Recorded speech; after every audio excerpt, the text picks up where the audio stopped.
नमस्कार दोस्तों, inspired life YouTube channel में आपका स्वागत है। पत्नी की इन 3 चीजों के चक्कर में औलाद माँ बाप को रोटी तक देना भूल जाती है। दर्शक बंधु, क्या आपने कभी सोचा है कि एक माँ जिसने अपने खून को दूध बना दिया, जो रात रात भर जागकर अपने बच्चे को सुलाती रही, जो खुद भूखी रहकर भी उसे निवाला खिलाती रही, आखिर वही बेटा जब बड़ा होता है तो क्यों उसकी आंखों में माँ बाप के लिए संवेदना नहीं बचती? वो पिता जिसने अपनी हड्डियां गलाकर बेटे के पैरों में चप्पल पहनाई, जो खुद धूप में चलता रहा पर बेटे को छांव दी, आज उसी के सामने एक दिन की रोटी के लिए तरसता है। कहीं ऐसा तो नहीं कि आज की यह औलाद पत्नी के उस मायाजाल में बंध चुकी है जहां रिश्ते नहीं, सिर्फ स्वार्थ की डोर से जुड़ी रस्सियां होती हैं? क्या आपने कभी उस दृश्य की कल्पना की है जब एक बेटा अपनी ही माँ को दरवाजे से यह कहकर लौटा देता है कि अभी मेरी बीवी आराम कर रही है, बाद में आना? ये वही बेटा है जो कभी माँ की साड़ी का पल्लू पकड़कर स्कूल जाया करता था, लेकिन आज जब माँ वृद्ध हो गई, जब उसके हाथ कांपने लगे, उसकी कमर झुक गई, तब वही बेटा उसके अस्तित्व को बोझ मानने लगा। और यह परिवर्तन एक दिन में नहीं आता, यह धीरे धीरे पत्नी की उन 3 बातों से आता है जो एक बेटे के मन में जहर घोल देती हैं। मित्रों, यह कोई कहानी नहीं, यह इस कलयुग का क्रूर सत्य है, जहां माता पिता की ममता का कोई मूल्य नहीं बचा, जहां पत्नी की मीठी बातों के आगे एक माँ का त्याग, एक पिता की मेहनत, सब धुंधला हो गया है। क्या आप तैयार हैं इस सच्चाई को सुनने के लिए? क्योंकि जो आज दूसरों के साथ हो रहा है वह कल आपके घर की देहरी पर दस्तक दे सकता है। लेकिन आगे बढ़ने से पहले आपसे सच्चे हृदय से एक विनम्र निवेदन है, थोड़ा ठहरिए और आत्मा से यह बात सुनिए। गरुड़ पुराण में कहा गया है, जो व्यक्ति धर्म, ज्ञान या कथा को अधूरी छोड़ देता है वह अनजाने में पाप का भागी बनता है। क्योंकि अधूरी कथा केवल कथा नहीं रहती, वह अधूरी आहुति के समान होती है जो यज्ञ को अपूर्ण बना देती है और पुण्य की जगह पाप में बदल जाती है। इसलिए आपसे हाथ जोड़कर निवेदन है, कृपया इस वीडियो को अंत तक अवश्य देखें, क्योंकि यह केवल एक कहानी नहीं बल्कि जीवन के सबसे गहरे रहस्यों को उजागर करने वाली सत्य कथा है। और यदि आप एक सच्चे सनातनी हैं, यदि आपके हृदय में धर्म के प्रति भक्ति है, तो इस पवित्र प्रयास को अपना आशीर्वाद दीजिए। वीडियो को पसंद करें और हमारे चैनल को सब्सक्राइब करना ना भूलें। साथ ही नीचे कमेंट में पूरी श्रद्धा और भक्ति के साथ लिखिए, जय श्री कृष्ण, क्योंकि जिस स्थान पर भगवान का नाम लिया जाता है वहीं से सौभाग्य, शांति और धर्म की यात्रा प्रारंभ होती है। तो आइए अब आरंभ करते हैं आज की यह विलक्षण कथा। सुबह के लगभग 6 बजने वाले थे। बाहर अब भी रात का हल्का अंधकार पसरा हुआ था, लेकिन आकाश में प्रभात की एक पवित्र रेखा दिखाई देने लगी थी। पंछियों की धीमी धीमी चहचहाहट जैसे प्रभु के भजन की शुरुआत कर रही थी। घर के भीतर एक दिव्य शांति थी। बस एक पुरानी घड़ी की टिक टिक और पंखे की मध्यम सी आवाज वातावरण को सजीव कर रही थी। बिस्तर पर 70 वर्ष के गंगाराम जी प्रभु की कृपा से गहरी नींद लेकर उठ चुके थे। उनके मुख पर आत्मिक शांति का प्रकाश था। उन्होंने धीरे से करवट ली और अपनी जीवन संगिनी को देखा, जो अब भी उसी प्रेम में डूबी हुई निद्रा के आंचल में लिपटी हुई थी। धीरे से बोले, उमा, उठो देवी, प्रभात हो चुका है। मैं प्रभु का नाम लेकर टहलने निकल रहा हूँ। उमा जी ने आंखें तो नहीं खोली, परंतु स्वर में वह विश्वास और अपनापन था। हाँ, आप जाइए, मैं उठ जाऊंगी अभी। गंगाराम जी ने एक बार फिर स्नेह से देखा, जैसे वह क्षण उनके दिन की सबसे पवित्र शुरुआत हो। फिर जाने लगे, लेकिन कुछ याद आ गया। रुक कर बोले, सुनो उमा, कल रात तुमने कहा था ना कि तुम्हारा मन दूध जलेबी खाने का कर रहा है। मैं आते वक्त गर्मा गर्म जलेबियां ले आऊंगा, बस तुम दूध गर्म कर लेना। नींद में भी उमा जी के होठों पर एक मधुर मुस्कान आ गई। वह मुस्कान जैसे ईश्वर की एक छोटी सी झलक हो। गंगाराम जी ने फिर एक बार नजर भरकर उन्हें देखा, फिर अपना पुराना थैला उठाया जो वर्षों से उनके हर छोटे बड़े काम का साथी रहा था। जब उन्होंने दरवाजा खोला तो बाहर की ठंडी हवा ने जैसे उन्हें प्रभु की गोदी से उठाकर बाहों में लिया हो। हल्के झुके कंधों पर उम्र का बोझ था, लेकिन दिल में प्रेम और सेवा का उत्साह था। वे चलते गए। सड़क के किनारे सुबह की भक्ति सी खुशबू हवा में तैर रही थी।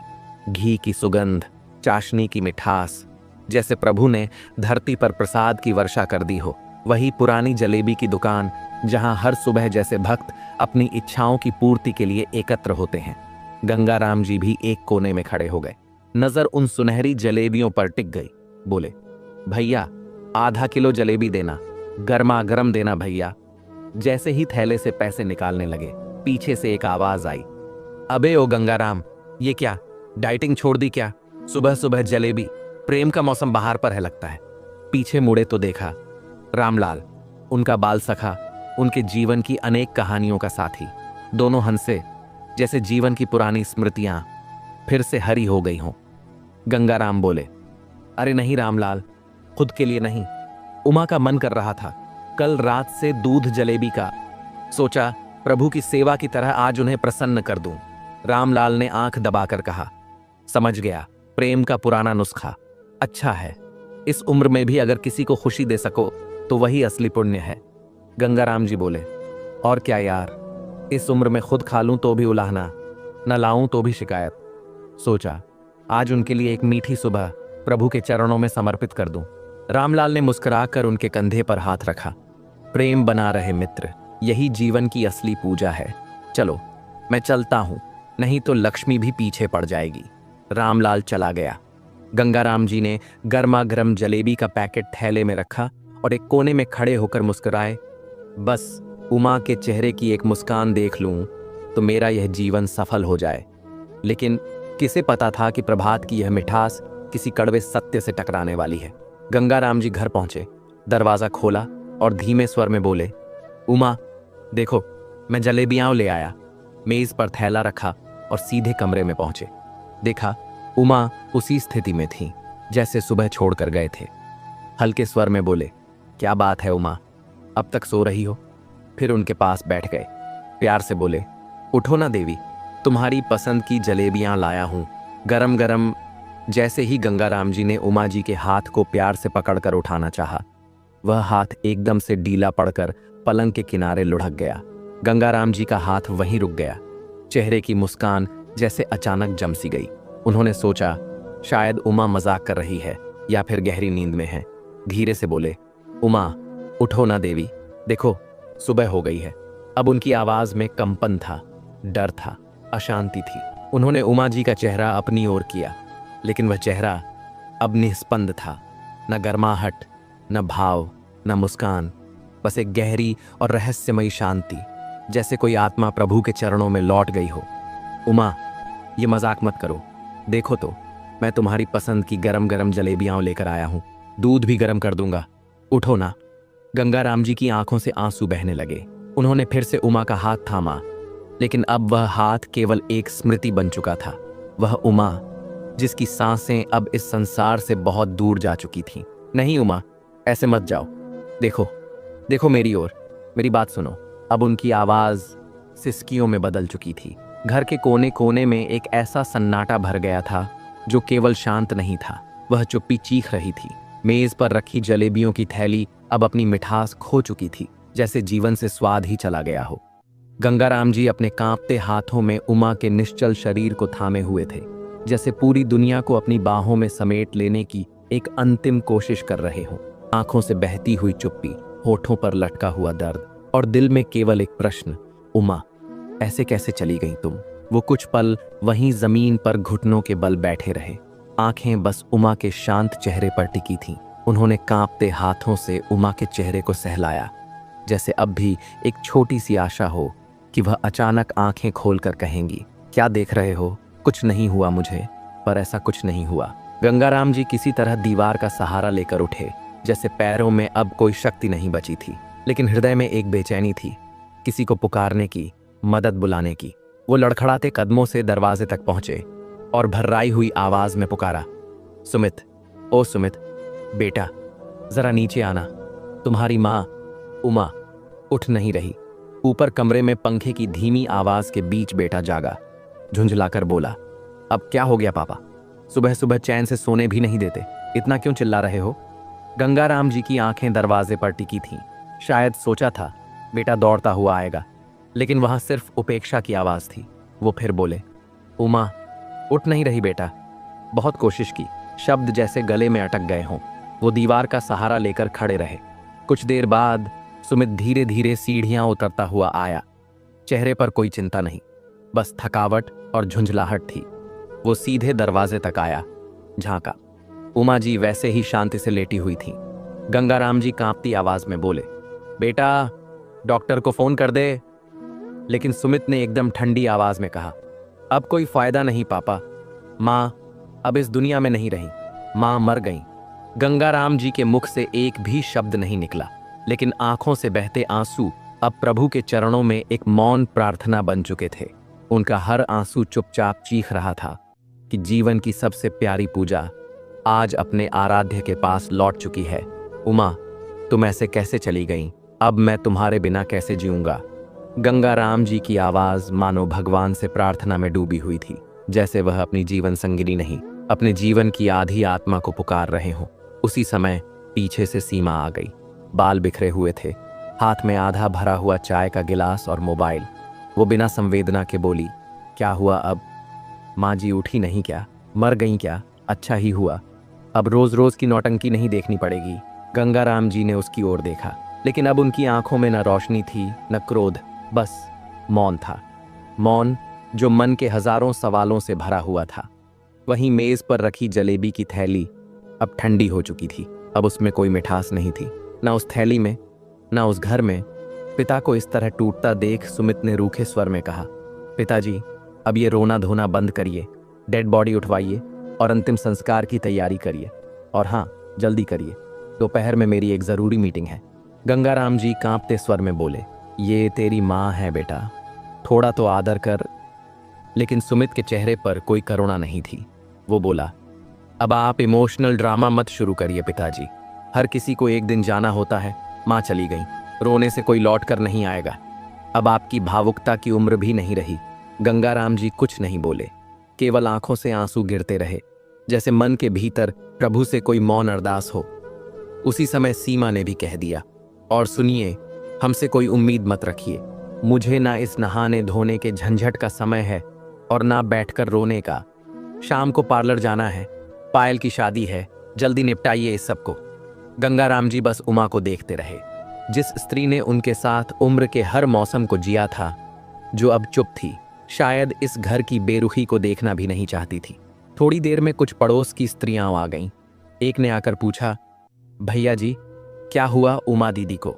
गंगाराम जी ने धीमे स्वर में कहा, उठी नहीं सुबह से, बस सोई रह गई। एक ने धीरे से सफेद चादर उनके चेहरे पर ओढ़ा दी। कोई रो नहीं रहा था, बस एक कोने में गंगाराम जी बैठ गए थे, जैसे एक जीवित शरीर में आत्मा कहीं पीछे छूट गई हो। उनकी आंखों में आंसू थे और उनकी पूरी दुनिया उस सफेद चादर में ढक गई थी। उसी समय सुमित बाहर से आता है और दो लोगों से कहता है, अरे जल्दी उठाओ ना, एम्बुलेंस वाला इंतजार कर रहा है, देर हो रही है। गंगाराम जी ने जैसे नींद से जागते हुए उसका स्वर सुना, धीरे से बोले, थोड़ी देर और रुक जाने दे बेटा, थोड़ी देर और। सीमा झुंझलाकर बोली, अब क्या करना है रुककर? और भी दाह संस्कार होने हैं क्या? हद है पिताजी, कितना ड्रामा करोगे आप? इतना बोलकर वह बाहर औरतों के बीच जा बैठी और वहां जाकर रोने का दिखावा करने लगी। उसी वक्त पास में बैठी पड़ोस की एक बुजुर्ग अम्मा ने धीरे से कहा, गंगाराम भैया, उमा बहुत सीधी और प्यारी औरत थी, कल रात ही तो उससे मिलकर गई थी, कितनी हंसी खुशी बातें की उसने, पता नहीं प्रभु की क्या लीला थी, अचानक ये सब कैसे हो गया? गंगाराम जी कुछ नहीं बोले, उनकी आंखें अब सूखी लग रही थीं, शायद आंसू भी थककर शांत हो चुके थे। इतने में रामलाल आया। वह धीरे से सिर झुकाकर गंगाराम जी के पास बैठ गया और प्रेम से उनके कंधे पर हाथ रखकर बोला, भाई मैं जानता हूं तुम कितना टूटा हुआ महसूस कर रहे हो। उमा जी को प्रभु की शरण में गए 8 दिन हो चुके थे। घर की शांति अब आदत सी बनती जा रही थी, वह शांति जो हर दीवार से टकराकर लौटती थी, लेकिन सुनने वाला अब कोई नहीं था। गंगाराम जी आज भी रोज की तरह उठे, लेकिन आज उनके हाथ में तौलिया नहीं, बल्कि उमा जी की वह तस्वीर थी जो उन्होंने 4 दिन पहले चिता के सिरहाने रखी थी और जिसे सबसे अंत में उठाया था, जैसे वही आखिरी धागा था जो उमा से जुड़ा बचा था। उन्होंने उस तस्वीर को बहुत ही नरमी और कांपते हाथों से उठाया, फिर उसे चुपचाप तकिए के पास रख दिया, जैसे अब भी उमा वहीं हो, बस मौन में हो, उनकी आत्मा अब भी घर में हो, बस शब्दों से परे। गंगाराम जी पलंग के किनारे बैठे रहे, नजरें दीवार पर टिकी घड़ी पर थीं। घड़ी की सुइयां 6:30 के पास रुकी थीं। 6:30। यही तो वह समय होता था जब उमा उठती थीं, रसोई में जाकर चाय बनाती थीं। उस समय की स्मृति एक लंबी सांस बनकर उनके सीने से निकली, धीमी, थकी हुई, भारी। और तभी मन की आंखों में एक दृश्य उभर आया। वह सुबह जब उन्होंने उमा का ठंडा हाथ उठाने की कोशिश की थी। वह हाथ थोड़ा भारी था और नाखून नीले थे, नीले, हाँ, जैसे वहां कुछ था। गंगाराम जी की सांस एक पल को थम गई, नजरें स्थिर हो गईं। चेहरे पर डर नहीं था, पर एक उलझन थी, एक बहुत गहरी उलझन। क्या सच में उमा के नाखून नीले थे, या उस क्षण का दुख मेरा भ्रम बन गया था? कमरे की हवा और भारी हो गई थी, जैसे उमा की आत्मा अब भी कोई संकेत दे रही हो, जैसे कोई प्रश्न बिना उत्तर के वहीं ठहर गया हो। उन्होंने एक बार पलकें झपकाईं, एक लंबी सांस ली और मन ही मन बोले, नहीं, ये सब मेरा भ्रम है। मैं ठीक से सोया नहीं हूं, शायद थकावट ने ही ये सब दिखाया। फिर उन्होंने उमा की तस्वीर को सिरहाने सहेज कर रखा और धीरे से उठकर बाहर आ गए। रसोई में जाकर चूल्हे पर पानी रखा, उसी आदत के साथ जैसे उमा करती थीं, और 2 कप चाय बनाई, एक अपने लिए और एक अब भी उमा के लिए। जब चाय तैयार हुई तो 1 कप उन्होंने पास की खाली कुर्सी पर रख दिया और खुद पास बैठकर चुपचाप चाय पीने लगे। न कोई शब्द, न कोई शिकायत, बस एक और दिन जिसे उमा के बिना भी जीना पड़ रहा था। अब हर दिन गंगाराम जी थोड़े और शांत हो जाते थे।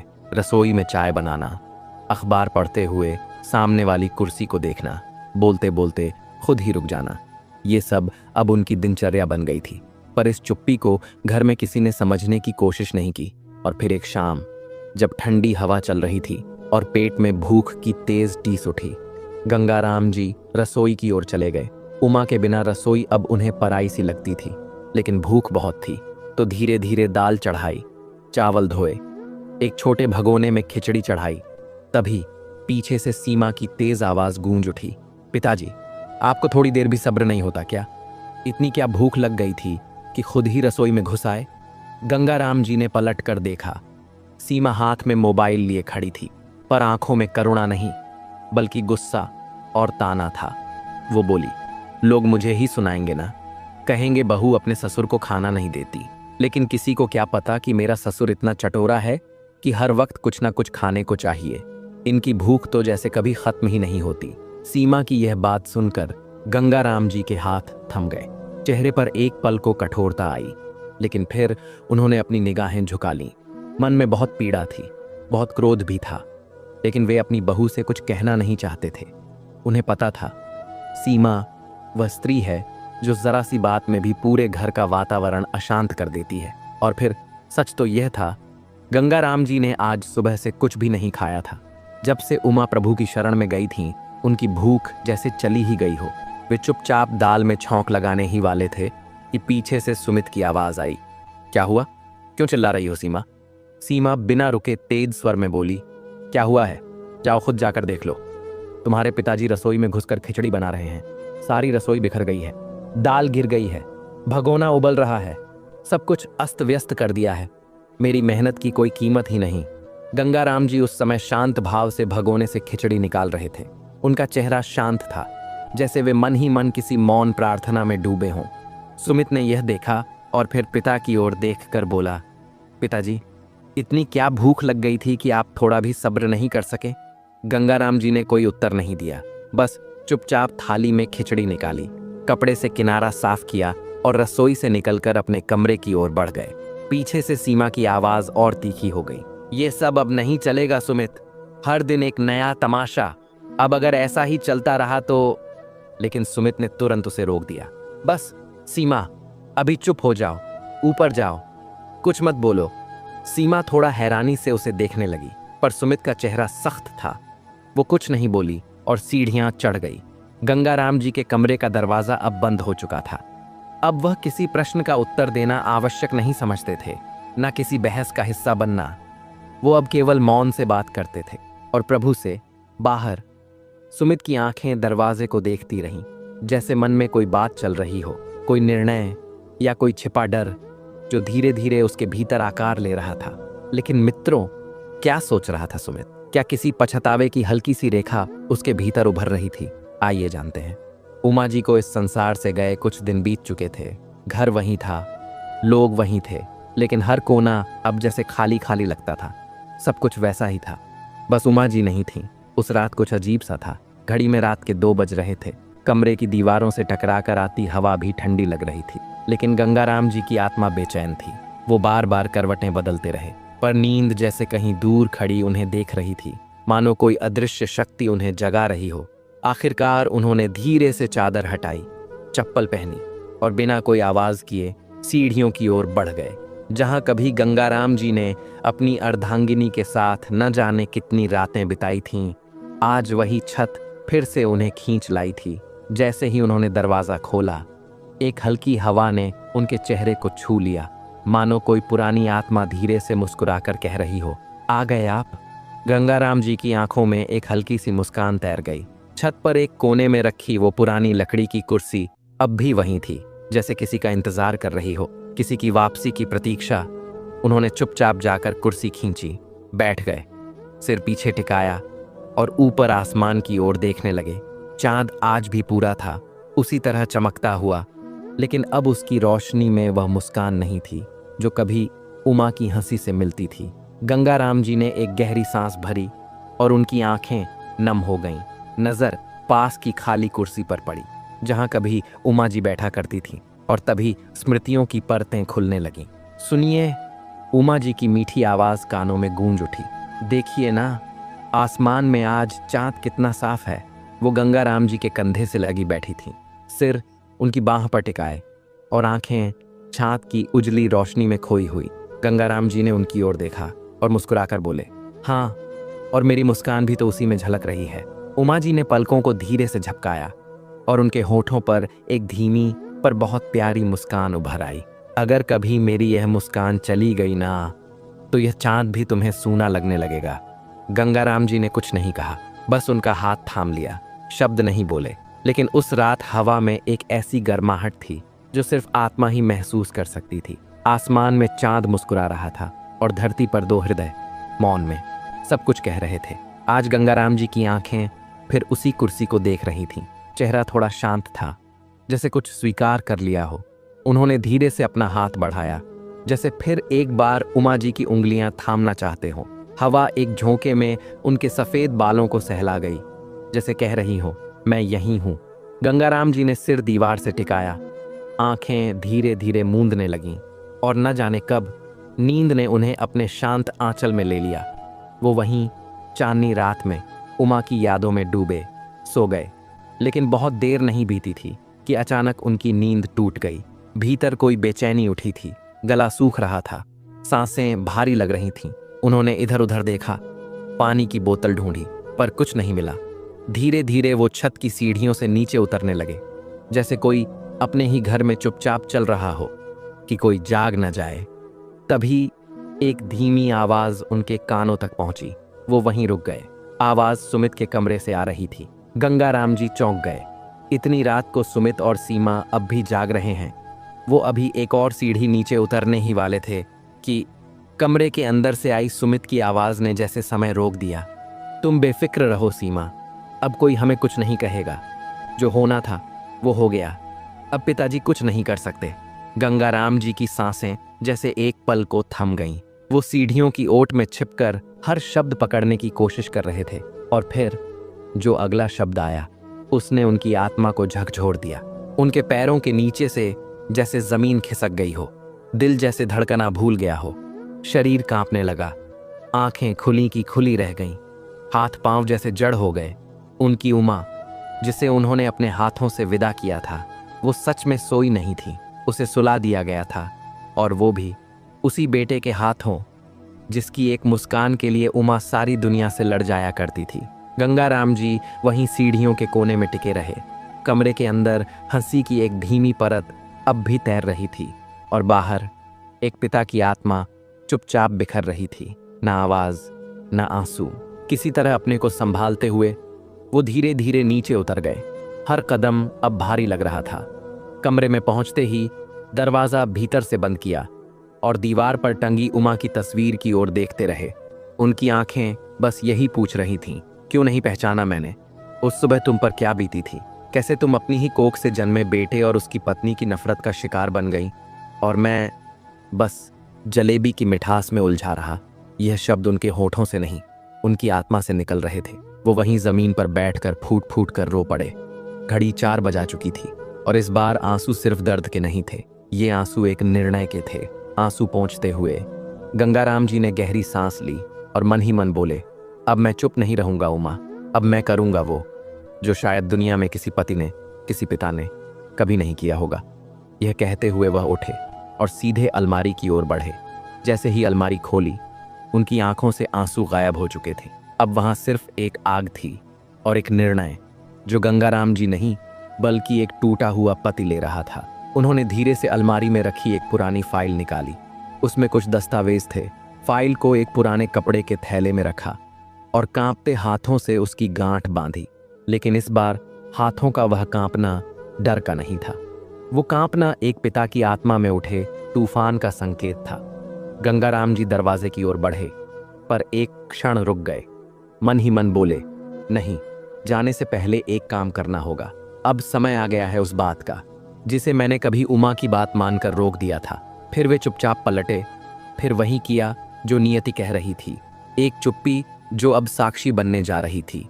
उन्होंने एक बार फिर अपनी पत्नी की ओर देखा, फिर कमरे का दरवाजा खोला और धीमे कदमों से किसी परछाई की तरह पूरे घर से गुजरते हुए मुख्य दरवाजे तक पहुंचे। दरवाजा खोला और चुपचाप अंधेरी रात में अकेले निकल पड़े। उस रास्ते पर जहां अब कोई बेटा नहीं था, बस एक सवाल था जिसका जवाब उन्हें अब दुनिया से नहीं, खुद से और ऊपर वाले से लेना था। उनके पैरों के नीचे जमीन थी, पर मन में सिर्फ आग थी। और उस थैले में एक ऐसा दस्तावेज था जो अब उनके मरने के बाद नहीं, जीते जी कुछ रिश्तों को बेनकाब करने वाला था। सुबह की हल्की धूप खिड़कियों से छनकर कमरे में फैल रही थी। सीमा धीरे से उठी और आदतन अपने ससुर के कमरे की ओर झांका, लेकिन जैसे ही अंदर देखा, उसका चेहरा खिल उठा। कमरा खाली था, तकिया सीधा रखा हुआ, चादर तहकी हुई थी और वो कपड़े का थैला भी नहीं था। उसके होठों पर एक कुटिल मुस्कान आई, जैसे किसी पुराने बोझ से अचानक मुक्ति मिल गई हो। वह तेजी से अपने कमरे में गई और सुमित की चादर खींचते हुए बोली, सुनो, आज का दिन बहुत अच्छा है। सुमित ने करवट बदलते हुए झुंझलाकर कहा, अरे अब क्या हो गया सुबह सुबह, सोने दो जरा, पूरी रात नींद नहीं आई। सीमा ने ठंडी सांस लेकर आंखें मटकाईं। पहले मुझे एक जोर की चुटकी काटो, कहीं मैं सपना तो नहीं देख रही। सुमित गुस्से से बोला, तुम सीधी बात क्यों नहीं करती, दिमाग मत खराब करो। सीमा अब जोर से मुस्कुराई, जो मैं कहने जा रही हूं ना, सुनोगे तो खुशी से पागल हो जाओगे। सुमित चौंका, अरे बाबा, बोल भी दो अब। फिर सीमा खुशी से बोली, तुम्हारा वो बुढ़ा बाप घर छोड़कर चला गया है। सुमित झटके से उठ बैठा, क्या बकवास कर रही हो तुम, ऐसे कैसे चला जाएगा, पास ही गए होंगे, अभी आ जाएंगे।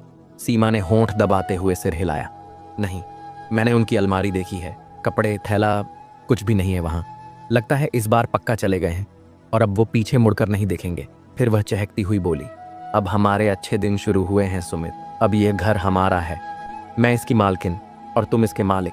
सीमा की बात सुन सुमित की आंखों में एक अजीब सी चमक आ गई, लेकिन उस चमक में कोई खुशी नहीं थी, ना ही कोई राहत।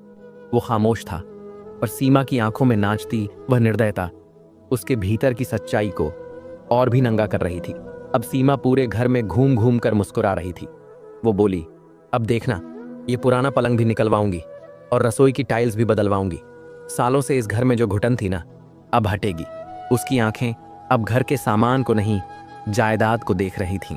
हर चीज अब उसकी नजर में सिर्फ स्वार्थ का हिस्सा थी। सुमित अब भी चुपचाप खड़ा था। उसे अब भी यकीन नहीं हो रहा था कि उसके पिता ऐसे अचानक चले जाएंगे। वो मन ही मन सोचने लगा, कहीं पिताजी को कुछ पता तो नहीं चल गया। उसकी उंगलियां अनजाने में तकिए के किनारे को मसल रही थीं, जैसे भीतर कोई बेचैनी सिर उठा रही हो। लेकिन सीमा को अब इन बातों से कोई फर्क नहीं पड़ रहा था। उसकी आवाज पूरे घर में गूंज रही थी। अब ना कोई टोकने वाला, ना कोई निगाहें देखने वाली। अब यह घर हमारा है और अब सब कुछ हमारे हिसाब से होगा। अगले दिन जैसे ही सीमा रसोई से बाहर निकली, दरवाजे पर घंटी बजी। जैसे ही दरवाजा खोला, सामने उसकी माँ सुशीला जी खड़ी थीं, चेहरा पसीने से भीगा हुआ, थकी हुई। पर जैसे ही सीमा की आंखों में चमक देखी, मुस्कुरा उठी। अरे वाह, लगता है कोई बड़ी खुशखबरी है। इतनी खिला खिला चेहरा। कहीं तेरी सास के साथ साथ ससुर भी, मुस्कुराते हुए धीरे से कहा। ऊपर तो नहीं चले गए? सीमा ने हंसते हुए कहा। माँ, आप भी ना। ऐसी किस्मत कहाँ मेरी, लेकिन हाँ, वो बुढ़ा अब यह घर छोड़कर जा चुका है और अब पूरा घर मेरा है। सुशीला जी की आंखों में चमक आ गई। तूने तो वाकई बाजी मार ली बेटी, अब तुझे कोई नहीं रोकेगा। उसी समय सुमित भी आ गया। जैसे ही उसने अपनी सांस को देखा, पांव की ओर झुकते हुए बोला, माँ जी, बहुत अच्छा किया जो आप आ गईं। अब तो सच में अच्छे दिन आ गए हैं। सीमा ने चहकते हुए कहा। सुमित, तुम ऐसा करो, माँ के लिए नीचे वाले कमरे में कुर्सी लगवा दो, मैं अभी पानी लाती हूँ। सुमित ने सिर हिलाया। ठीक है, और हाँ, मैं समोसे लेने जा रहा हूँ, सीमा ने झट से मुस्कुराते हुए कहा। सुनो, माँ को ढोकला बहुत पसंद है, वो भी लेते आना, और हाँ, कोई बढ़िया सी मिठाई भी। खुशी का दिन है, सेलिब्रेशन तो बनता है। सुमित दरवाजे की ओर बढ़ते हुए बोला। ठीक है, लाता हूँ सब कुछ। और फिर वो बाहर चला गया। वहीं सड़कों पर, जहां अब गंगाराम जी नहीं थे, लेकिन उनकी परछाई हर मोड़ पर थी, हर हवा में उनकी आत्मा की आह थी, उधर सीमा अपनी माँ सुशीला जी के साथ गंगाराम जी के कमरे में जा बैठी। वही कमरा जहां उमा जी और गंगाराम जी की यादें दीवारों पर आज भी सांस लेती थीं। आज उसी कमरे में हंसी ठिठोली और स्वार्थ की बातों का शोर गूंज रहा था।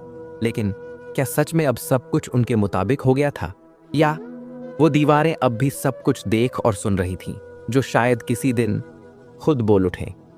कुछ देर में सुमित लौट आया, हाथ में समोसे, मिठाई और ढोकला।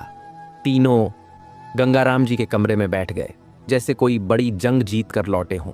सीमा प्लेटें सजाने लगी, सुमित बोतल से ड्रिंक ढाल रहा था, और सुशीला जी कुर्सी पर विराजमान थी।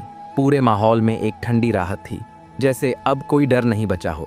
उसी समय सुशीला जी ने गहरी सांस ली, मुस्कुराकर बोली, वैसे बेटा, तुम दोनों को मानना पड़ेगा, तुमने सब कुछ कितनी बखूबी से किया। मुझे तो आज भी यकीन नहीं होता सुमित कि तूने सीमा के साथ मिलकर अपनी माँ को ऊपर पहुंचा दिया। कमरे में एक पल के लिए अजीब सी खामोशी छा गई।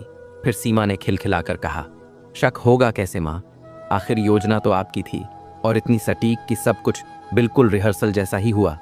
सुशीला जी ने एक स्नेह से ढकी हुई लेकिन चालाक मुस्कान के साथ सीमा की पीठ थपथपाई और बोली, बेटा, तेरे लिए तो मैं कुछ भी कर सकती हूँ, तू ही तो मेरी असली ताकत है, बाकी सब तो मोहमाया है। सीमा की आंखों में अब अहंकार की चमक थी। फिर थोड़ा संजीदा होकर बोली, माँ, लेकिन उस दिन हम दोनों सच में डर गए थे। जैसे ही मैं उन्हें वो इंजेक्शन देने लगी, मेरी सास की आंखें अचानक खुल गईं। वो चीखने ही वाली थीं कि सुमित ने झपट कर उनका मुंह बंद कर दिया। ये सुनकर सुशीला जी चौंकी। फिर क्या हुआ? इस बार सुमित बोला। उसकी आवाज में अब भी एक हल्की थरथराहट थी। माँ जी, सबसे बड़ा डर उस वक्त ये था कि जैसे ही सब कुछ हुआ, बाहर से पिताजी की आवाज आ गई। वो मॉर्निंग वॉक से लौट आए थे, और उसी घबराहट में इंजेक्शन की शीशी मेरे हाथ से छूटकर पलंग के नीचे जा गिरी। यही बात हमें भीतर ही भीतर खाई जा रही थी। सीमा ने हंसते हुए बात पूरी की। लेकिन जैसे ही वो बुढ़ा घर छोड़कर चला गया, हमने चैन की सांस ली, और वो शीशी भी मिल गई। सुशीला जी ने हंसते हुए ताली बजाई। चलो, कहते हैं ना, अंत भला तो सब भला। और फिर तीनों की हंसी उस कमरे की दीवारों में गूंजने लगी, निर्दय, निडर और आत्मा को कंपा देने वाली। लेकिन क्या यह सच में अंत भला था, या कोई परछाई अब लौट रही थी जो इन तीनों की हंसी को किसी तूफान में बदलने वाली थी? उधर दूसरी ओर गंगाराम जी अब वह सब कर चुके थे जिसकी कल्पना भी उनके बेटे बहू ने कभी नहीं की थी। जिस घर को उन्होंने छीन लिया था, जिस माँ को उन्होंने मार डाला था, और जिस पिता को उन्होंने बोझ समझकर ठुकरा दिया था, वही पिता अब उसी बोझ की राख से एक तूफान उठा चुके थे। कहते हैं ना, जिसने सब कुछ खो दिया हो, उसके पास खोने को कुछ नहीं रहता, पर करने को बहुत कुछ होता है। गंगाराम जी के थैले में केवल कुछ कागज नहीं थे, बल्कि उनकी आत्मा की आग थी, उनकी पवित्र पीड़ा, जो अब धर्म की गवाही बन चुकी थी। अब वो सिर्फ एक टूटा हुआ पिता या दुखी पति नहीं थे, वो अब ईश्वर की न्याय यात्रा पर निकले थे। एक ऐसी कहानी लिखने जिसमें कोई चिल्लाएगा नहीं, कोई उंगली नहीं उठाएगा, लेकिन एक दिन पूरा सच खुद ब खुद सारे संसार के सामने खड़ा हो जाएगा। और वह दिन अब बहुत दूर नहीं था। एक सादा सा लेकिन गहरा और पुराना लकड़ी का ऑफिस था वो। दीवारों पर कानून की किताबें, पुरानी फाइलों की हल्की सी गंध और एक नीम सी पीली रोशनी देने वाला टेबल लैंप। गंगाराम जी वहां एक बेंच पर बैठे थे, चेहरे पर गंभीरता, आंखों में नींद की थकावट और हाथों में वही थैला जो अब एक हत्यारे बेटे को बेनकाब करने की चाबी बन चुका था। उनके बगल में बैठा था उनका पुराना और सच्चा मित्र रामलाल। सिर के बाल अब पूरी तरह सफेद हो चुके थे, आंखों में चिंता थी और होठों पर एक ऐसी सच्चाई जो सिर्फ वर्षों पुरानी दोस्ती ही दे सकती है। और सामने मेज के उस पार बैठे थे वकील श्रीमान अग्रवाल, एक शांत, गंभीर और अनुभवी व्यक्ति जिनकी कलम अब शायद एक पवित्र न्याय की कथा लिखने जा रही थी। वकील ने धीरे से दस्तावेज उठाए, अपना चश्मा ठीक किया, पन्ने पलटे और फिर बोले, गंगाराम जी, आप पूरी तरह निश्चित हैं ना? आप अपनी पूरी संपत्ति उस ट्रस्ट के नाम करना चाहते हैं जो वृद्ध जनों के लिए कार्य करता है, और इस घर पर अब आपके बेटे या बहू का कोई अधिकार नहीं रहेगा। गंगाराम जी ने एक गहरी सांस ली, फिर सिर झुकाकर शांत स्वर में बोले, हाँ, अब मेरी दुनिया में मेरी उमा नहीं है, और बेटा तो उसी दिन मर गया जिस दिन मेरी उमा को मुझसे छीन लिया गया। रामलाल की आंखें भर आईं। उसने पहली बार अपने मित्र गंगाराम जी की आवाज में वो घुटन, पीड़ा और टूटी आत्मा को सुना जिसे शायद अब तक कोई समझ नहीं पाया था। गंगाराम जी ने फाइल की ओर इशारा करते हुए कहा, बस इतना कर दीजिए कि मेरे बाद यह घर उन बेसहारा बुजुर्गों का हो जाए जिन्हें भी कभी उनके अपनों ने यूं ही दरवाजे से धकेल दिया होगा, लेकिन मेरी तरह वो अकेले न रोए, अकेले न मरें। वकील ने श्रद्धा से सिर झुकाया, जैसे एक पिता की वेदना के सामने कानून भी कुछ पल को मौन हो गया। फिर कुछ क्षणों बाद श्री अग्रवाल ने एक मोटी फाइल गंगाराम जी के सामने रखी, चश्मे को ठीक किया और पन्ने पलटते हुए बोले, जैसा आपने कहा था गंगाराम जी, मैंने सारे दस्तावेज तैयार कर दिए हैं। उन्होंने कलम उठाई, फाइल को गंगाराम जी की ओर बढ़ाया और गंभीर स्वर में कहा, बस अब इन कागजों पर आपके दस्तखत चाहिए। इसके बाद इस संपत्ति पर आपके बेटे और बहू का ना घर पर, ना बैंक खाते पर, ना जमीन पर कोई भी अधिकार नहीं रहेगा। कमरे में कुछ क्षणों का सन्नाटा छा गया। गंगाराम जी ने चुपचाप अपनी जेब से उमा जी की तस्वीर निकाली जो वे हर पल अपने हृदय से लगाए रखते थे। उस तस्वीर को अपनी हथेली में दबाते हुए उन्होंने एक गहरी सांस ली, मानो कोई भारी पत्थर उठा रहे हों। उन्होंने धीरे से कलम उठाई, हाथ कांप रहे थे पर इरादा दृढ़ था। उन्होंने दस्तावेजों पर अपने हस्ताक्षर कर दिए, हर अक्षर मानो उमा के लिए न्याय, अपने अपमान का उत्तर और टूटे विश्वास का मूल्य चुका रहा था। जैसे ही हस्ताक्षर पूरे हुए, वकील ने श्रद्धा से सिर हिलाया और कहा, अब यह घर, यह नाम और यह सम्मान उन्हें मिलेगा जो वाकई इसके अधिकारी होंगे। रामलाल जी शांत बैठे थे, लेकिन उनकी आंखों में संतोष था कि उनका दोस्त आज भी पूरी तरह टूटा नहीं है, बल्कि अब एक न्याय की लड़ाई के लिए खड़ा हो गया है। वकील से फाइल लेकर गंगाराम जी ने उसे अपने थैले में आदर से रख दिया। फिर रामलाल जी के साथ धीमे कदमों से ऑफिस के बाहर निकले। जैसे ही बाहर दरवाजे से निकले, उन्होंने अपनी जेब में हाथ डाला और अपना पुराना मोबाइल निकाला। फिर एक गहरी सांस ली, जैसे कोई व्यक्ति धर्म युद्ध का अंतिम बिगुल बजाने जा रहा हो। अब उनके हाथों में कोई कंपन नहीं था। कंपन तो उस दिन था जब बेटे की निर्दयता और नफरत को सहा था। अब तो सिर्फ एक ज्वाला थी, और उस ज्वाला में तपता हुआ एक पक्का निश्चय। धीरे से बोले, चल रामलाल, अब समय आ गया है उस संतान को सबक सिखाने का जिसने अपनी मां की कोख को ही कलंकित कर दिया। रामलाल जी ने चुपचाप सिर हिलाया। उनकी आंखों में थोड़ी बेचैनी थी, पर साथ ही एक अटल विश्वास भी कि आज उनका मित्र अकेला नहीं है। गंगाराम जी ने वही पुराना नंबर मिलाया, इंस्पेक्टर अनिल का। जैसे ही कॉल जुड़ी, दूसरी तरफ से एक गंभीर आवाज आई, गंगाराम जी। गंगाराम जी ने शांत स्वर में उत्तर दिया, हाँ अनिल साहब, सारे कागजात अब पूरी तरह से तैयार हैं। जो कुछ मैंने आपको बताया था उसका एक एक प्रमाण मेरे पास है। फोन के दूसरी ओर से इंस्पेक्टर अनिल बोले, आप बिल्कुल चिंता मत कीजिए, पुलिस सही समय पर पहुंचेगी। अब वे दोनों नहीं बचेंगे। जो आप पर बीता है अब उसका उत्तर कानून देगा। आप बस घर लौट जाइए, आगे का कार्य हम संभाल लेंगे। गंगाराम जी ने फोन बंद किया, फिर एक गहरी सांस ली और आसमान की ओर देखकर बोले, उमा, अब देखना, तेरे दोषी अब चैन से नहीं जी पाएंगे। अब उनके चेहरे पर न आंसू थे, न क्रोध, बस एक गहरी शांति थी जिसमें तपता हुआ निर्णय छिपा था। और उधर घर के भीतर अब भी खुशियों का नशा फैला हुआ था, लेकिन वह नशा था लोभ और विजय के भ्रम का। सीमा अपनी सास उमा जी की अलमारी के सामने बैठी थी, एक एक करके गहने निकाल रही थी और उन्हें पहनकर देख रही थी, मानो कोई बच्ची पुरानी चीजों से खेल रही हो। हंसते हुए बोली, माँ देखो ना, ये अंगूठी। उसने हीरे की अंगूठी निकाली और चमकते हुए कहा, आपके हाथ में तो ये बहुत प्यारी लगेगी। सुशीला जी पास आ गईं, अंगूठी को अपनी उंगली में पहनते हुए बोली, सच में ये तो बहुत सुंदर है। जब वो बूढ़ी औरत अब रही ही नहीं तो क्यों ना उसकी बहू की माँ इसे रख ले। फिर तीनों की हंसी कमरे की दीवारों में गूंजने लगी, एक ऐसी हंसी जिसमें ना मानवता थी ना रिश्तों का सम्मान। सीमा ने आभार निकाल लिया और गले में डालते हुए आईने में खुद को निहारा। अब तो मैं सच में इस घर की रानी लग रही हूँ माँ। सुशीला जी ने छुटकी ली, रानी ही नहीं महारानी, और तेरा सुमित भी तो किसी राजा से कम नहीं। और कमरे में ठहाकों की गूंज फैल गई। सुशीला जी ने अंगूठी को एक बार फिर से देखा और बोली, अब इस घर पर बस तुम दोनों का हका है। लेकिन तभी ठहाकों के बीच जैसे वक्त थम गया। मुख्य दरवाजे पर एक साया खड़ा था और वह कोई और नहीं गंगाराम जी थे। उनके चेहरे पर थकावट नहीं थी, बल्कि एक चट्टान जैसी कठोरता थी। उनकी आंखें जैसे सब कुछ चीर कर देख रही थीं। सीमा की आंखें अब फटी के फटी रह गई। सुमित की रीढ़ में एक ठंडी लहर दौड़ गई। पिताजी सुमित ने कांपती आवाज में कहा, फिर थोड़ा रुक कर बोला, कहाँ चले गए थे? आपको मैंने कितना ढूंढा। जी ने एक भी पल गवाए बिना तेज आवाज में कहा, बस अब एक शब्द भी मत बोलना। बंद कर अपनी यह नौटंकी और यह झूठा दिखावा। उनका स्वर इतना तीखा था कि सुशीला जी तक की हंसी पल में गायब हो गई। आज पहली बार मैंने देखा कैसे इंसान की शक्ल में हैवान भी मुस्कुरा सकते हैं।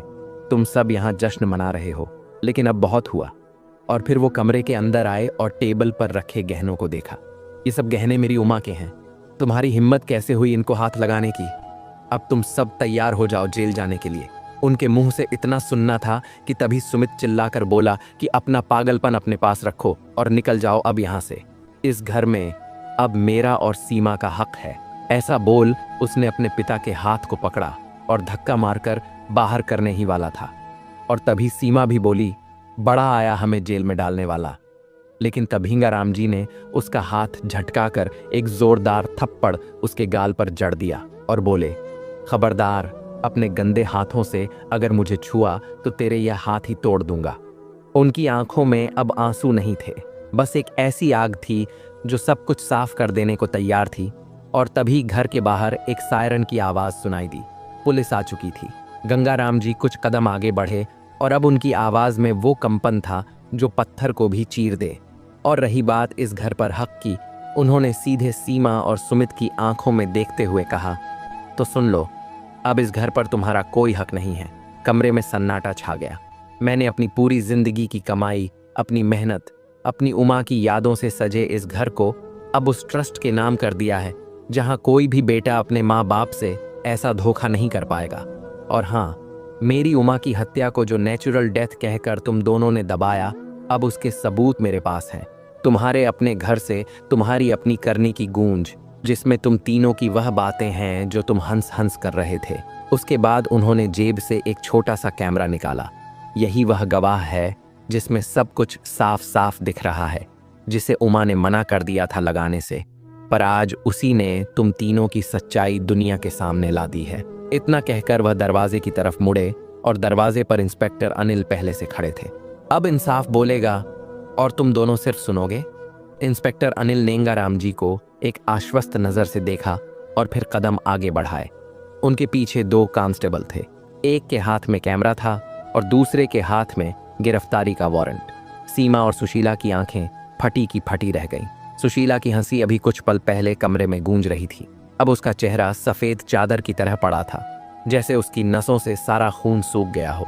इंस्पेक्टर, ये क्या मजाक है? सुमित ने घबराई आवाज में कहा, लेकिन उसके शब्द भी कांप रहे थे। इंस्पेक्टर अनिल ने उसकी तरफ देखा और कहा, मजाक तो तब था जब तुम लोग मिलकर एक माँ की सांसें छीन रहे थे। अब यह इंसाफ है। सीमा ने गहनों से भरे हाथ कांपते हुए पीछे कर ली। उसका चेहरा अब डर और ग्लानि की घुटन से थरथरा रहा था। सुशीला बोलने की कोशिश कर रही थी, लेकिन शब्द गले में अटक चुके थे। उसने जैसे ही कदम पीछे हटाए, एक कांस्टेबल ने आगे बढ़कर उसके हाथों में हथकड़ी लगा दी। आपको गिरफ्तार किया जाता है। भारतीय दंड संहिता की धारा 302, 120 और 2001 के तहत मामला दर्ज किया जा रहा है। हत्या, षड्यंत्र और सबूत मिटाने की साजिश। सीमा जैसे जमीन पर गिर पड़ी। उसकी हंसी अब एक बदहवासी में बदल चुकी थी। नहीं, ये झूठ है, हमने कुछ नहीं किया। सुमित वहीं जमीन पर बैठ गया। अब उसके चेहरे पर ना कोई गुरूर था और ना अपने पिता की तरफ देखने की हिम्मत, क्योंकि वह जानता था अब कोई बचाव नहीं। सुशीला की चुप्पी, सीमा का चिल्लाना और सुमित की झुकी हुई गर्दन अब किसी को भी यह सोचने पर मजबूर कर रही थी, कितना नीचे गिर सकता है एक इंसान जब उसका लालच अपनों से बड़ा हो जाए। पुलिस उन्हें ले जा चुकी थी। गंगाराम जी कुछ देर तक उसी जगह खड़े रहे जहां उमा जी बैठा करती थी, मुस्कुराती थी। उन्होंने धीरे से जेब से उमा की तस्वीर निकाली, वो तस्वीर जो हमेशा उनके पास रहती थी, और उसको देख बोले, देखा उमा, तेरे गंगाराम ने हार नहीं मानी। तेरे लिए तेरे नाम की वह इज्जत बचा लाया हूं जो इन 4 दीवारों से बहुत बड़ी है। सूरज अब खिड़की से झांक रहा था, लेकिन इस बार उसकी रोशनी किसी जीत की तरह लग रही थी। औरंगाराम जी को अब एक सुकून था कि अब उनकी उमा को इंसाफ जो मिल गया था। इस कहानी के अंत में एक सवाल हर दिल को चीर जाता है, क्या सच में औलाद इतनी बदल सकती है? माँ बाप वह धूप हैं जो खुद जलते हैं ताकि उनके बच्चे छाया पा सकें, लेकिन जब वही बच्चे उनके बुढ़ापे में अंधेरा बन जाए तो इंसान नहीं, इंसानियत मर जाती है। जिन हाथों ने तुम्हें चलना सिखाया, वही हाथ अगर थरथराते हुए खाना पकाएं तो वह सिर्फ थकान नहीं होती, वो उस रिश्ते की अंतिम सांस होती है। यह कहानी सिर्फ एक पिता की नहीं है, यह उन लाखों माँ बाप की सच्चाई है जो आज भी घरों में चुपचाप आंसू पीते हैं अपने ही बच्चों की बेरुखी देखकर। अगर आपके माता पिता जिंदा हैं तो उन्हें सिर्फ जिंदा ना रहने दें, उन्हें महसूस कराएं कि आप उनके साथ हैं, क्योंकि उनके जाने के बाद जो खामोशी घर में गूंजती है वह सारी उम्र पीछा नहीं छोड़ती। उनके जाने के बाद पछताने से बेहतर है आज उन्हें गले लगाना, क्योंकि माँ बाप का साथ सिर्फ जिम्मेदारी नहीं, एक वरदान है। दर्शक बंधु, अभी कथा यहीं खत्म नहीं होती। अभी हम ये भी जानेंगे कि आखिर पत्नी की किन 3 बातों के लिए एक औलाद अपने माता पिता को रोटी तक नहीं देता है। दर्शक बंधु, ऐसा वाक्य जो सुनने में भले कठोर लगे, पर जब आप इसके पीछे की सच्चाई को जानेंगे तो रूह तक कांप उठेगी। दर्शक बंधु, क्या आपने कभी उस माँ की आंखों में झांक कर देखा है जिसने अपने बच्चे को गोद में खिलाया, भूखी रहकर उसे खिलाया, खुद भीगी रातों में जागती रही पर उसके माथे पर एक शिकन तक नहीं आने दी? क्या आपने उस पिता के फटे कुर्ते के पीछे छुपा वह संघर्ष देखा है जिसने दिन रात की मेहनत से बेटे को अफसर बनाया और खुद पुराने जूते घिसते रहे? लेकिन आज वही बेटे माँ बाप को रोटी देने से कतराते हैं, और कारण सिर्फ एक है, पत्नी की 3 चीजें जो धीरे धीरे बेटे के दिल से माता पिता की ममता और जिम्मेदारी को मिटा देती हैं। पत्नी की पहली चीज, झूठी इज्जत। दर्शक बंधु, इज्जत एक ऐसा शब्द जो अगर सच्चा हो तो घर को मंदिर बना देता है, और अगर झूठा हो तो वही घर नर्क का द्वार बन जाता है। आज हम बात कर रहे हैं उस पहली चीज की जो एक बेटे को माँ बाप से दूर कर देती है, जिसके कारण वह बेटा जो कभी माँ के आंचल में सिर रखकर सोता था, आज उसी माँ के खाने की थाली तक नहीं पूछता। वो चीज है पत्नी की झूठी इज्जत। शादी के बाद जब बहू घर आती है तो घर के हर सदस्य का मन होता है कि उसका स्वागत किया जाए, उसे अपनी बेटी जैसा स्थान दिया जाए। लेकिन जैसे जैसे दिन बीतते हैं, रिश्तों की परीक्षा शुरू होती है।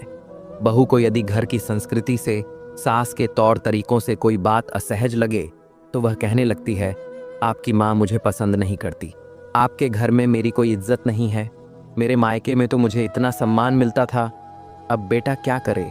वह उलझ जाता है।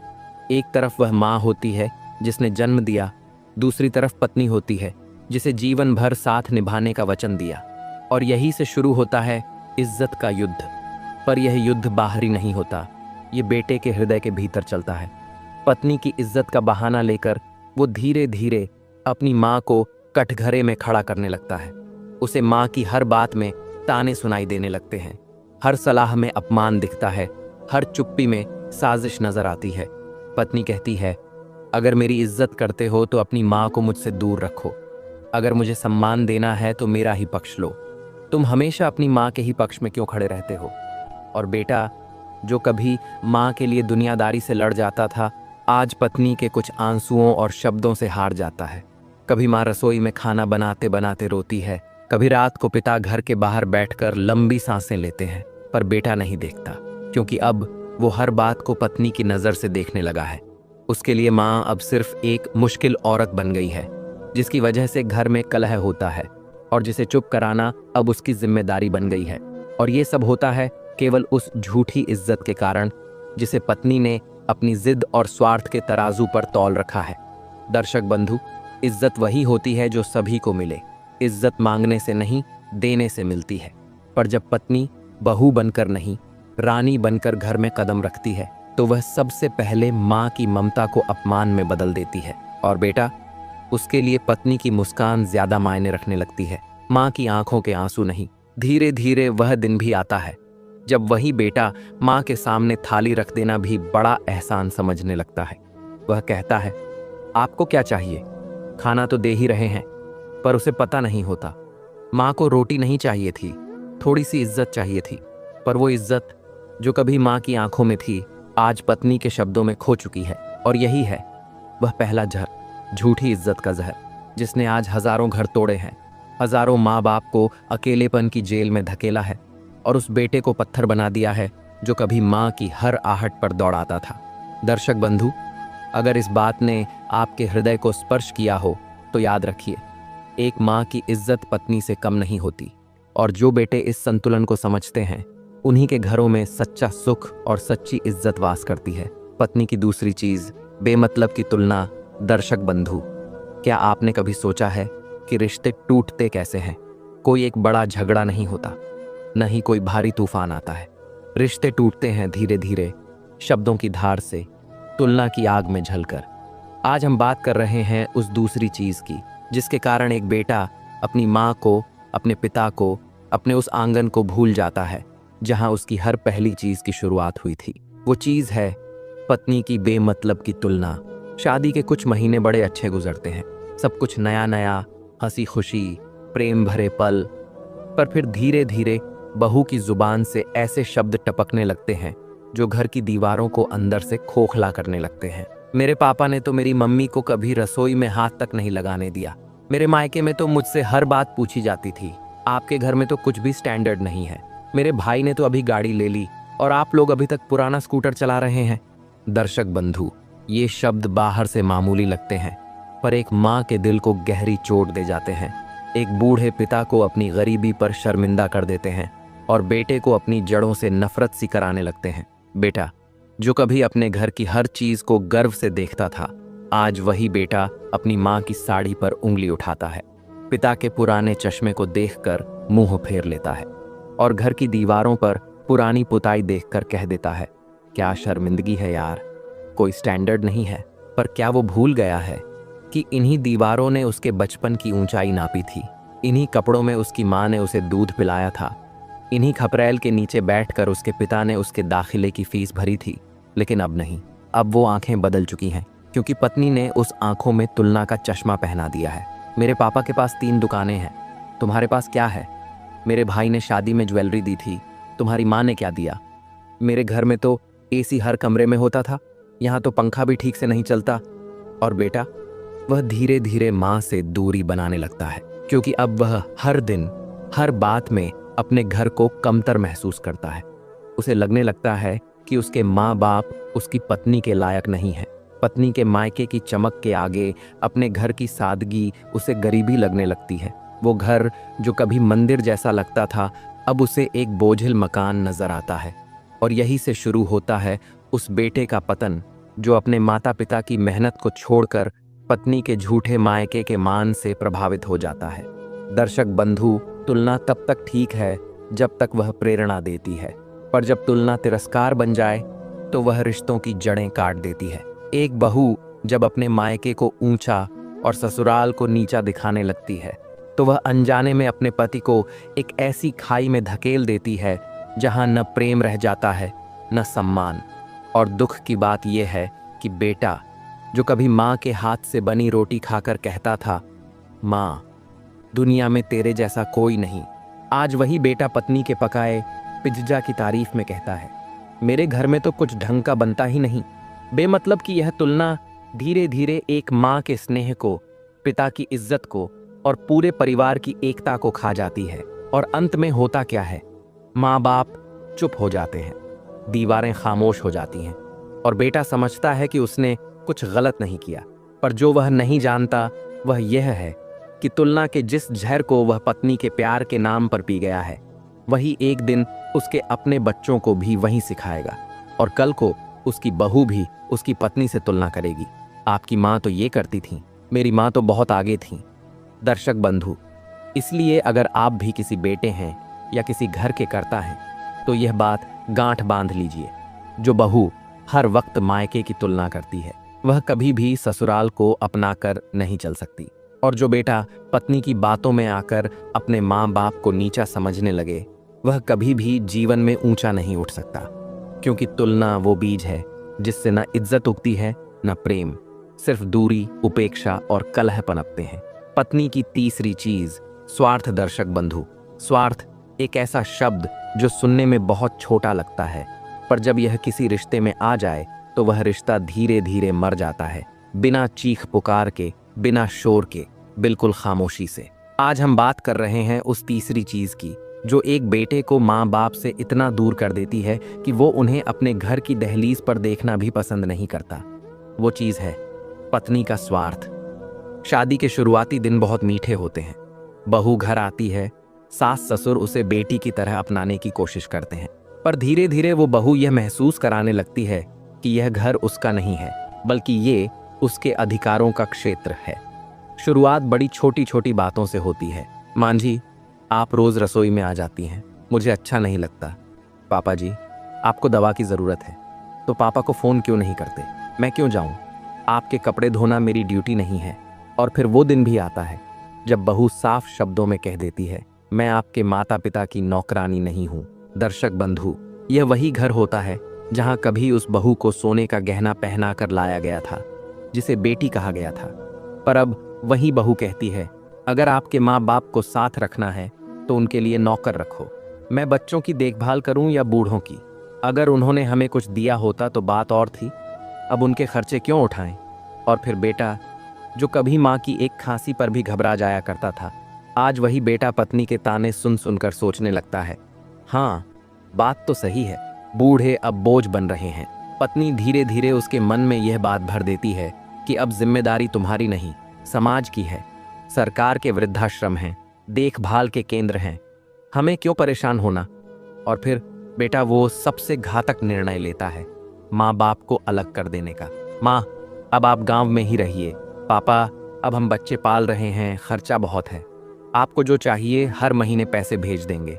माँ सुनती है, पिता कुछ नहीं कहते, बस मुस्कुराते हैं और चुपचाप बाहर चले जाते हैं, क्योंकि वे जानते हैं उनका बेटा अब उनका नहीं रहा। दर्शक बंधु, ये स्वार्थ की पराकाष्ठा है, जहाँ एक स्त्री यह नहीं समझ पाती कि आज जो बुजुर्ग उसे बोझ लग रहे हैं, कल वही स्थिति उसकी भी होगी। जो बेटा आज अपनी माँ को हाथ नहीं लगाता, कल वही बेटा उसे भी वृद्धाश्रम में छोड़ेगा, और तब न कोई सुनने वाला होगा न कोई समझने वाला, क्योंकि यह संसार जैसा बोओगे वैसा ही काटोगे। स्वार्थ की यह आग केवल माँ बाप को नहीं जलाती, बल्कि पूरे परिवार को राख कर देती है। बेटे के संस्कार मिट जाते हैं, घर का आशीर्वाद चला जाता है, और जो बचता है वो होता है एक बड़ा सा घर, पर उसमें सन्नाटा, कलह और सूनी दीवारें होती हैं। दर्शक बंधु, कभी ध्यान से देखिए, माँ की आंखों में जब आंसू आते हैं तो वो बोलती कुछ नहीं। पिता जब रात के खाने में चुप बैठे होते हैं तो कोई शिकायत नहीं करते, क्योंकि वे जानते हैं अब बेटा स्वार्थ के रस्सों से बंध चुका है। बहू कहती है, उनके लिए अलग कमरा क्यों दें? अगर वे साथ रहेंगे तो हमारा समय खराब होगा, बच्चों पर असर पड़ेगा। पर कभी कोई यह नहीं सोचता कि जिनके बिना यह घर बना ही नहीं, उन्हें घर से कैसे निकाल सकते हैं। मित्रों, पत्नी का यह स्वार्थ सबसे खतरनाक है, क्योंकि यह देखने में छोटी बात लगती है, पर यह बेटे को उस माँ बाप से काट देता है जिन्होंने अपनी पूरी जिंदगी उसके लिए समर्पित कर दी। अब सोचिए, जो माँ 9 महीने गर्भ में रखकर 20 साल सेवा करके बेटे को काबिल बनाती है, क्या वह माँ घर में एक कोना भी डिजर्व नहीं करती?